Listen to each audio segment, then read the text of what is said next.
Kansara DTV news ગુજરાતીમાં આપનું સ્વાગત છે। નજર કરીએ આજના મુખ્ય સમાચારો।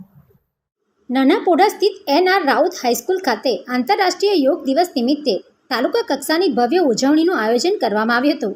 કાર્યક્રમમાં કપડા વિધાનસભાના લોકપ્રિય ધારાસભ્ય જીતુભાઈ ચૌધરી વિશેષ ઉપસ્થિત રહ્યા હતા અને તેમની ઉપસ્થિતિએ કાર્યક્રમને વિશેષ ગૌરવ પ્રાપ્ત કરાવ્યું હતું। આ પ્રસંગે વિદ્યાર્થીઓ, શિક્ષકો, સરકારી અધિકારીઓ તેમજ મોટી સંખ્યામાં નાગરિકોએ ઉત્સાહભેર યોગાભ્યાસમાં ભાગ લીધો હતો। ધારાસભ્ય જીતુભાઈ ચૌધરીએ પોતાના સંબોધનમાં જણાવ્યું હતું કે યોગ માત્ર શારીરિક કસરત પૂરતો મર્યાદિત નથી, પરંતુ તે માનસિક શાંતિ, સ્વસ્થ જીવનશૈલી અને આધ્યાત્મિક વિકાસ માટેનું શક્તિશાળી સાધન છે। તેમણે સૌને પોતાના દૈનિક જીવનમાં યોગને સ્થાન આપવા નિયમિત યોગાભ્યાસ અપનાવવા અપીલ કરી હતી। કાર્યક્રમ દરમિયાન યોગ દ્વારા સ્વસ્થ સમાજ અને તંદુરસ્ત ભારતના નિર્માણનો સંદેશ આપવામાં આવ્યો હતો।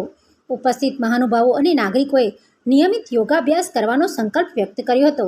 સમગ્ર કાર્યક્રમ ઉત્સાહ, ઉમંગ અને સકારાત્મક વાતાવરણ વચ્ચે સફળતાપૂર્વક સંપન્ન થયો હતો। Jagdish Bonge, DTV news, Kaprada.